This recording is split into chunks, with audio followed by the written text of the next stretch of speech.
1945 में क्रिसमस की रात अमेरिका के वेस्ट वर्जीनिया में एक ऐसा वाकया हुआ जिसे आज भी याद किया जाए तो रूह कांप उठती है। जॉर्ज सॉडर नामी शख्स अपनी बीवी जेनी सॉडर और 10 प्यारे बच्चों के साथ क्रिसमस का जश्न मना रहे थे। हर चेहरा खुशी से रोशन था, लेकिन कौन जानता था कि ये रात एक बुरे सपने में बदलने वाली है। एक ऐसा नाइटमेयर जो आज तक एक ना सुलझने वाला मुअम्मा बना हुआ है।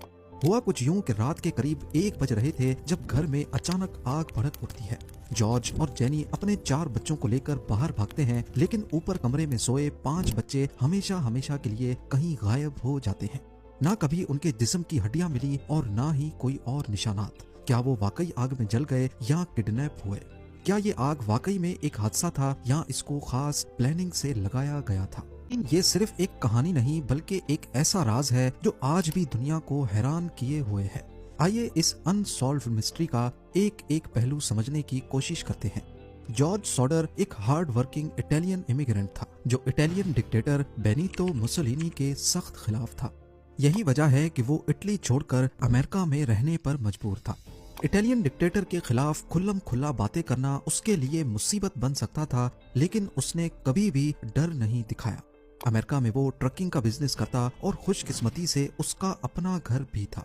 उसकी बीवी जेनी सॉडर एक डेडिकेटेड हाउसवाइफ थी जो अपने बच्चों को प्यार और डिसिप्लिन के साथ संभालती थी। 24 दिसंबर 1945 क्रिसमस के दिन सॉडर के बच्चे अपने नए खिलौनों के साथ खेल रहे थे। रात होती है और ऊपर के कमरे में 5 बच्चे अपने बिस्तर पर सोने के लिए चले जाते हैं। रात के करीब 1 बजे जेनी को घर में धुआं महसूस होता है। जब वो देखने जाती है तो मालूम पड़ता है कि किचन में किसी वजह से आग लग चुकी है। जॉर्ज और जेनी अपने 4 बच्चों के साथ बाहर निकलते हैं, लेकिन ऊपर के कमरे में सोए 5 बच्चे अंदर ही रह जाते हैं। जॉर्ज ने उनको बचाने की हर मुमकिन कोशिश की। जब जॉर्ज सॉडर सेकंड फ्लोर की विंडो की तरफ भागा तो उसने देखा कि उसकी सीढ़ी अपनी जगह से गायब थी। फिर सोचा कि वो अपने कोयले के ट्रक का इस्तेमाल करके खिड़की तक पहुंच जाए, लेकिन जब इग्निशन ऑन किया तो ट्रक भी स्टार्ट नहीं हुआ और दूसरा ट्रक भी काम नहीं कर रहा था।